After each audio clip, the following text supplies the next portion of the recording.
Now, the U.S. State Department's warned of consequences if Israel implements a ban on the main aid agency for Palestinians as a humanitarian crisis in northern Gaza intensifies. It says the legislation could have an effect on U.S. policy. It comes as local health officials reported more than 90 people killed in an Israeli airstrike on Tuesday on a residential building in the town of Lahiya in northern Gaza. Israel doesn't allow international journalists, including into Gaza. Our special correspondent Fergal Keen sent this report from Jerusalem, a warning. It contains distressing images of the aftermath of the strike, bearing the death in Beit here at any time. Expelling the main aid agency for Palestinians would have been controversial, but in the middle of this, it provoked widespread international criticism. Dozens killed in an Israeli area strike, many of them children, according to health officials in Gaza City, where many from have fled another strike. The dead lying among market stalls. These boys wondering how to help. There are nearly 2 million displaced in Gaza facing famine, and the UN says,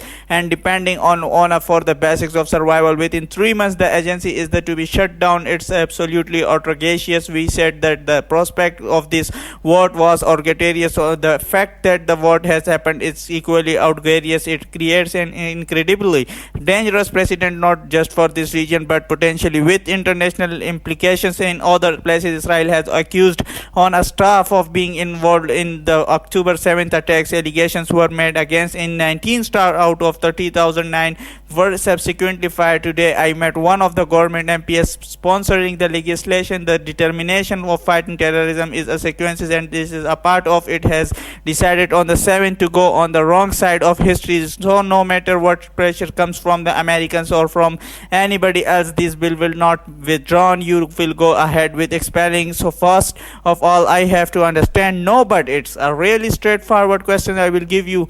Yes, definitely you will not back down. Of course not. Okay, of course, because we believe in our bill and because it's just a right bill. The reality is that Gaza needs vastly increased amounts of aid. Today we managed to contact on a poor phone line one of only 2 doctors left dealing with hundreds of patients at Camel.1 hospital, but we have now a situation. We lot of and people from our house in the family, and so we don't have medical stuff, and then we lost contact. There's the debate about what might or not happen with, and there this the centrally of relentless suffering for again Jerusalem. The yellow in Jerusalem told me more than what more is emerging about yesterday's strike on northern Gaza. Well, that was commented on by the U.S. State Department spokesman yesterday. He described it as being a horrifying incident with horrifying results. Some noted the reports that there were children among those who reported to have been killed. I asked the Israeli military about that again this morning, and they said that they were looking into the reports that civilians had been harmed. They said that there